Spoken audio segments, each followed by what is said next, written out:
A lei.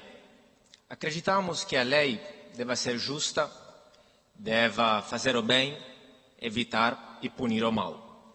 Acreditamos que os problemas surjam quando a lei é desrespeitada, corrompida e não aplicada. E claro, o que todos nós queremos é o Estado de Direito, o império da lei, a segurança jurídica e o governo das leis e não o governo dos homens. Mas a lei é feita por homens. E às vezes é a mesma lei a ser injusta, a ser ineficiente e a gerar corrupção.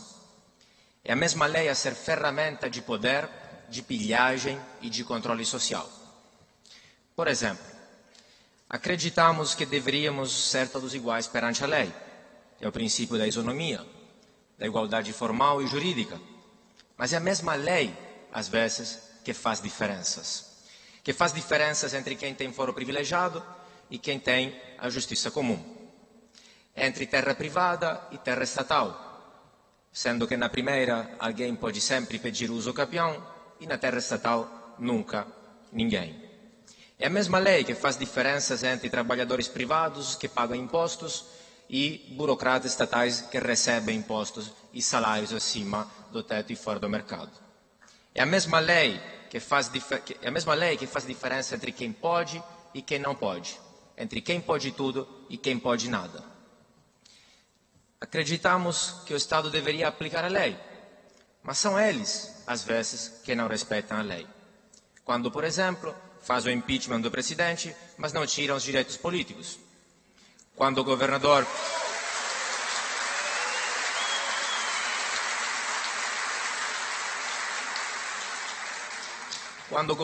do estado, como aconteceu aqui, não paga o piso salarial dos professores, ou como aconteceu em outros estados, quando confiscam depósitos judiciais de terceiros para pagar os rombos nas contas que eles fizeram. São eles que não respeitam as leis.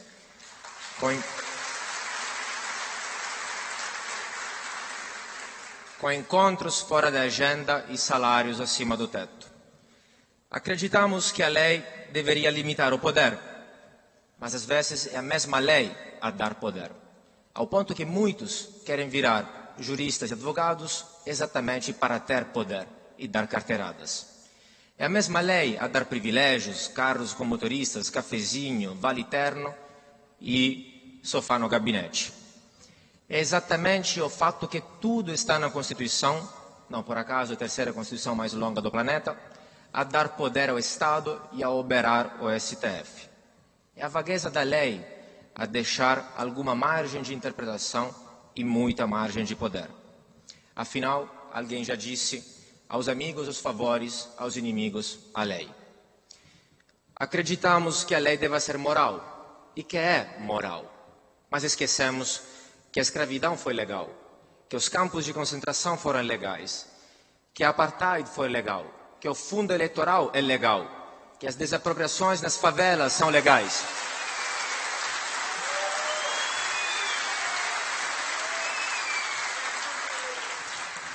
Que ambulantes e mendigos são retirados das nossas calçadas todos os dias com força de lei. Esquecemos que o BNDES retira 9% do PIB dos pobres para redistribuir para as empresas grandes e ricas.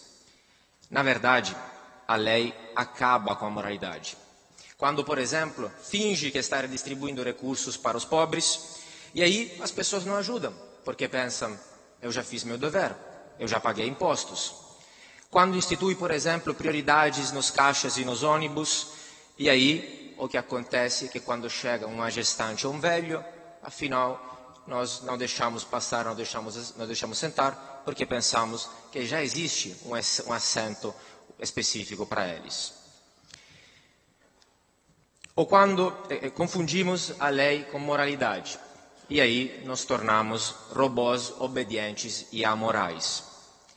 Acreditamos ainda que a lei deva promover um ambiente econômico eficiente, mas é a mesma lei que gera ineficiência, torrando, por exemplo, bilhões e bilhões com Copa do Mundo, Olimpíadas, estádio em Manaus e em Brasília.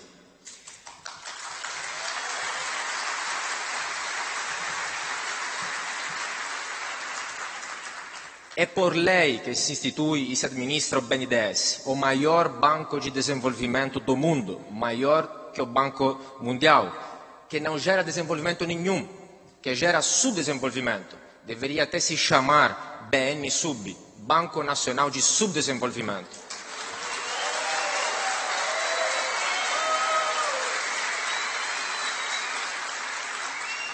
É por lei que se faz protecionismo. E é assim que o Brasil virou uma das economias mais fechadas do planeta. E para quem não acredita, porque sempre ninguém acredita, eis aqui os dados. É por lei que se exigem autorizações, concessões, alvarás, carimbos vários, ao ponto de nos colocar nos últimos lugares de liberdade econômica do planeta. Na posição 153 em 180, pouco antes de países como Cuba, Coreia do Norte, Venezuela, entre os países quase não livres. É por lei que hiperregulamentam todos os dias a nossa vida. Vamos lembrar só alguns casos.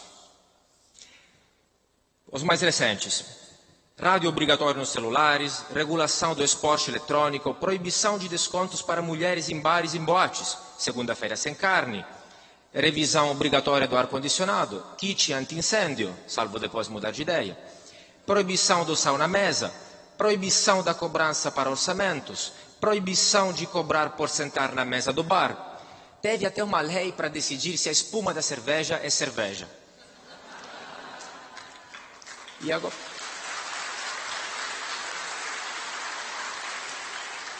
E agora acabaram de instituir o Dia Nacional do Desafio. Todas as últimas quartas-feiras de maio, todas as empresas serão obrigadas a fazer 15 minutos de exercícios para os funcionários. Eu lembro dos meus avós quando lembravam, isso foi aprovado, né? É já lei, se preparem.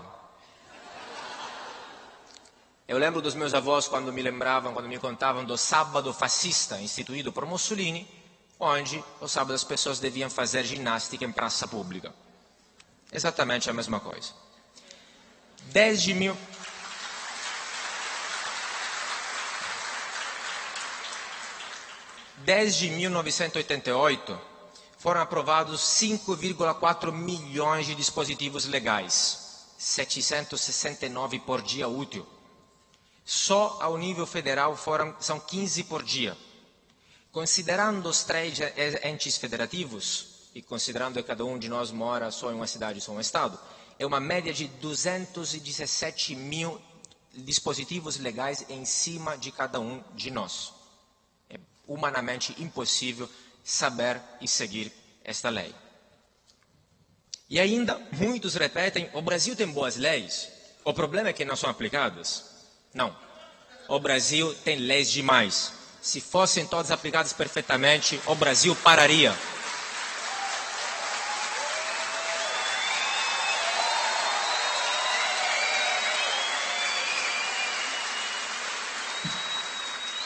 Mas é por esta visão fantástica das leis que faz com que, Brasil afora, nas universidades se ensine a visão da lei, do direito como ferramenta de mudança social.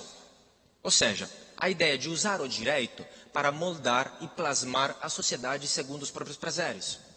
Ou seja, pura engenharia social, puro coletivismo, puro totalitarismo jurídico.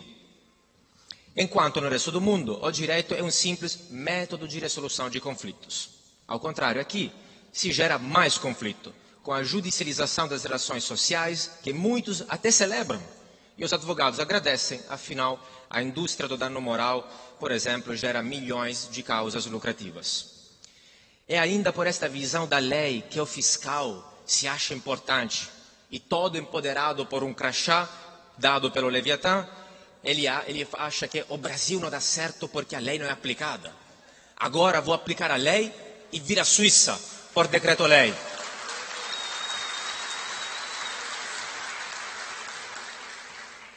E é ainda por esta visão que as pessoas chegam até a delatar o próprio vizinho, porque ousou cortar uma árvore na própria propriedade, porque deu um tapa ao próprio filho. Delatar o próximo ao príncipe. Uma mentalidade de SS nazistas. E para o Estado é perfeito. porque terceirizou a fiscalização e colocou as pessoas umas contra as outras. Mas ainda assim, as pessoas repetem, falta fiscalização. Enquanto o que acontece de fato é o seguinte, as grandes empresas vão diretamente pressionar o legislador para fazer uma lei que encarece o processo, o custo de produção, para jogar o concorrente menor fora do mercado e aí ficar com monopólio. Aí, quando o fiscal vai controlar o comerciante para aplicar esta lei corrupta, a ele não resta que pagar a multa ou pagar o fiscal. Mas a lei foi feita exatamente para gerar isso. Acreditamos, enfim, que a lei deve evitar e punir a corrupção. Afinal, a corrupção é exatamente desviar do fim oficial e mais nobre da lei, desviar recursos e dinheiro. Mas a mesma lei que é feita para gerar corrupção. Empresas estatais e bancos estatais servem para empregar e dar poltronas aos amigos e fazer ganhar leilões a empresas amigas. A hiperburocracia dos portos mais lentos do mundo serve exatamente para que, a um certo ponto, chegue o empregado do porto e apresente uma alternativa, um jeitinho, para despachar ou desembargar a mercadoria mais rapidamente. O superfaturamento das infraestruturas não é um erro, não é falta de planejamento, é um planejamento espertinho demais. Na verdade, se faz a infraestrutura exatamente para desviar dinheiro. O custo deles é que para fazer isso tem que nos dar a ponte. E a merenda escolar é a mesma coisa. Você pode gritar, roubaram a merenda de meu filho, mas na verdade o objetivo é o mesmo. O objetivo é desviar. Para isso, tem que nos dar algumas merendas. O que nós chamamos de corrupção, na verdade, é o objetivo real dos políticos. É a função normal do Estado. O resto é a máscara. E claro, temos que mudar isso. Em conclusão, existe uma diferença enorme entre lei e legislação. Aquela da qual estamos falando aqui até agora é, na verdade, a legislação e não a lei. As leis são as leis da economia, como a lei da demanda e da oferta, ou as leis naturais. A lei é um fenômeno descritivo, espontâneo, de baixo para cima, um fenômeno natural. A legislação é um fenômeno prescritivo, de cima para baixo, impositivo, é um fenômeno político. E a legislação vira mera vontade do Leviatã preto em branco. Sim, temos que respeitar a lei. E temos que tentar melhorar a lei. E o que os dois grandes homens aqui fizeram e estão fazendo é fundamental para domar a besta. Mas não basta. Prender os responsáveis é essencial, mas não é só isso. É como quando você prende o chefe do tráfico e 3 segundos depois surge um outro. Isso não resolve o problema, que é um problema sistêmico de incentivos de estrutura. Não é só colocar a pessoa certa que tudo vai melhorar. Não é um salvador da pátria que vai melhorar e vai resolver o país agora nas próximas eleições. É o tanque que está furado. Não basta, não adianta colocar gasolina. É o carro que tem que ser trocado e não só o motorista. O que temos que fazer?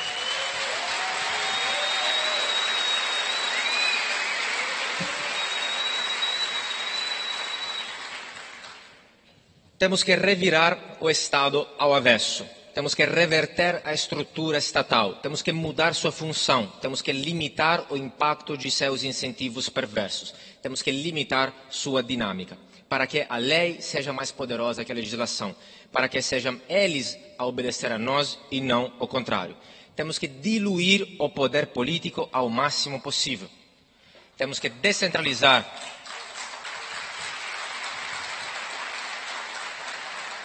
Temos que descentralizar de Brasília para os estados, para os municípios e para os bairros, para nós poder fiscalizar o príncipe e não vice-versa. Para poder ter diferentes sistemas jurídicos em concorrência entre eles, experimentar e testar os melhores, emular os casos de sucesso e evitar os casos de fracasso. Métodos privados de resolução de conflitos, como a arbitragem, têm que ser ampliados para mais esferas. E, especialmente, temos que fazer uma divisão clara e forte entre economia e política, para minimizar o conluio, o lobismo e a corrupção. Temos que tirar a política da nossa vida e do nosso bolso. Para concluir, eu me lembro de um depoimento de uma senadora famosa, recentemente, se não era no TRF4 de Curitiba, no qual estava sendo perguntada se sabia de nomeações políticas nas empresas estatais. E ela respondeu, claro que sim. Mas esta é a lógica da política. O judiciário também tem sua lógica. E a política tem a sua. Vocês então estão querendo criminalizar a lógica da política?